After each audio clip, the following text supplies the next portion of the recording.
নমস্কার বন্ধু, Malay Mukhopadhyay, confederation of state government employees. বন্ধু, আপনারা ইতিমধ্যে জেনে গেছেন যে ফাইনাল কজ লিস্ট প্রকাশ পেয়েছে গতকাল। আমি তা আমার পেজে তুলেও ধরেছি।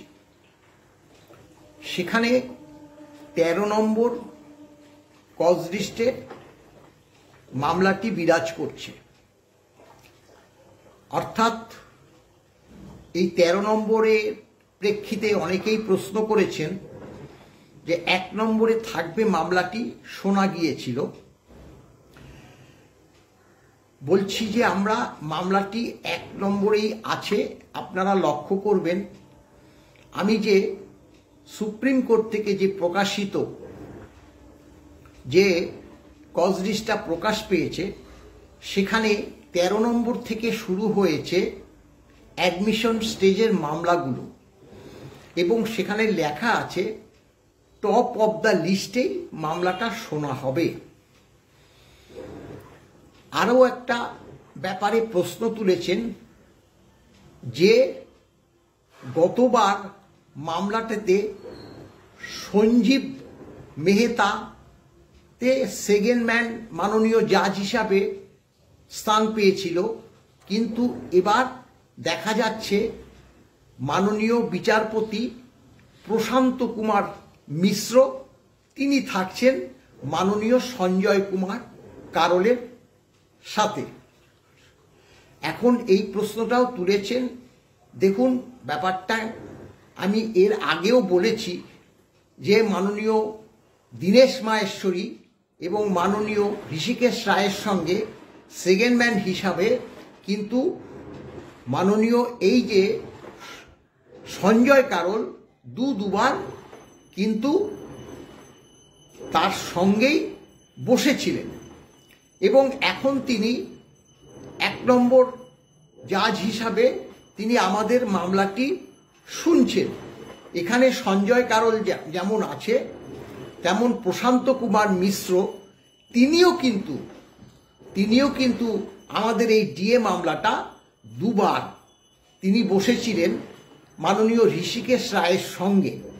তিনি যে বসেছিলেন সেই দুটো ডেটও আমি বলে দিচ্ছি, 18/3/24 এবং 5/2/24 এবং 18/3/24। এই পরপর দুটি মামলাতে তিনি কিন্তু মাননীয় ঋষিকেশ রায়ের সঙ্গে বসেছিলেন। অর্থাৎ ডিএ মামলাটি সম্বন্ধে মাননীয় বিচারপতি প্রশান্ত কুমার মিশ্র কিন্তু ওয়াকিবহাল বলেই আমরা মনে করি। এবং এই ব্যাপারটি যখন বিগত দিনগুলোতে হয়েছিল, আপনারা জানেন না হয়তো, আমরা তো সবগুলোকে লক্ষ্য করেছি এবং আমাদের লিপিবদ্ধও আছে। এই যে মাননীয় দীনেশ মাহেশ্বরী এবং মাননীয় ঋষিকেশ রায়ের সঙ্গে সঞ্জয় কুমার, জেবি পারদিওয়াল, পঙ্কজ মিত্তাল এরাও কিন্তু বসেছিলেন। অর্থাৎ এই যে ডিএ মামলাটির সঙ্গে কিন্তু অনেক বিচারপতি কিন্তু সংযুক্ত ছিলেন। সেক্ষেত্রে প্রশান্ত কুমার মিশ্রও ছিলেন। এবার আমাদের মামলাটির সেকেন্ড ম্যান জাজ হিসাবে মাননীয় প্রশান্ত কুমার মিশ্র তিনি থাকবেন। এক্ষেত্রে আরও একটা বলি, আমরা তো খোঁজখবর নিয়েছি, এবং যেমন গতবার এই মামলা শোনার সময় মাননীয় সঞ্জয় কারোল বলেছিলেন আমি ডিএ মামলা সম্বন্ধে ওয়াকিবহাল, এবং যেদিন রায়টা হয়েছিল 16ই মে, তিনি সেদিনও বলেছিলেন ডিএ মামলার প্রতিটি পদক্ষেপই কিন্তু আমার পড়া আছে। অর্থাৎ আমি জানি এই ডিএ মামলাটার প্রেক্ষিত আমার ভালো মতোই জানা আছে, এবং এই যে মামলার প্রেক্ষিত যে ফাইলগুলো যখন কজ লিস্ট প্রকাশ পেয়ে যায়, তারপরে বিচারপতিদ্বয়ের কাছে ফাইলগুলো চলে যায় এবং তারা এক ঝলক দেখেও নেয়। অর্থাৎ এক্ষেত্রে কোনো অসুবিধা হবে বলে আমরা মনে করছি না। দ্বিতীয়ত যে প্রশ্নটা গতকালই প্রকাশ পেয়েছে, আপনারা জানেন যে দুর্গাপুজোয় গতবার দিয়েছিলেন 85,000 টাকা করে প্রায় 45,000 ক্লাবকে, এবারও সেই ৪৫,০০০ ক্লাবকে ১,১০,০০০ টাকা করে তারা দিচ্ছেন। এই ২ বছরে প্রায় ৯০০ কোটি টাকার মতো খরচ হতে, মানে এর আগে ৪০০ কোটি টাকা, আগামীতে এই যে ১,১০,০০০ করে প্রায় ৫০০ কোটি টাকার মতো খরচ হচ্ছে। এবং ওই পাড়ায় সমাধান, পাড়ায় পাড়ায় যে সমাধান, সেটা খায় না মাথায় দেয় আমরা জানি না। এবং এটা যে কাটমানির ব্যবস্থা করে দেওয়া, এখন অন্তত রাজ্যবাসী কিন্তু সবাই ওয়াকিবহাল। এইসবের নামে সরকার অর্থাৎ তথা নেত্রী ভোট কিনতে সদা ব্যস্ত, সেটা আমরা জানি। কিন্তু তাতে কি হলো? তাতে এই যে ৮,০০০ কোটি এবং প্রায় ১,০০০ কোটি, ৯,০০০ কোটি টাকা কিন্তু সরকার খরচ করতে চলেছে। অথচ ট্রাইব্যুনাল থেকে উচ্চ আদালতে টাকা নেই কথা বারংবার শোনা গেছে। অবশ্য একথা পরিষ্কারভাবে মাননীয় সঞ্জয় কারোল বলে দিয়েছে যে ট্রাইব্যুনাল এবং উচ্চ আদালত এই যে আপনাদের টাকা নেই এটা তারা কোনো গুরুত্বই দেয়নি। এবং আমিও সেটা ধর্তব্যের মধ্যেই ধরলাম না। আপনাদের ৫০% মহার্ঘ ভাতা আগে দিতে হবে।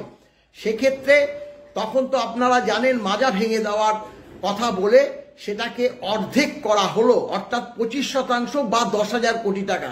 তাহলে ডিফারেন্সটা আপনারা দেখুন, মাত্র ১,০০০ কোটি টাকা।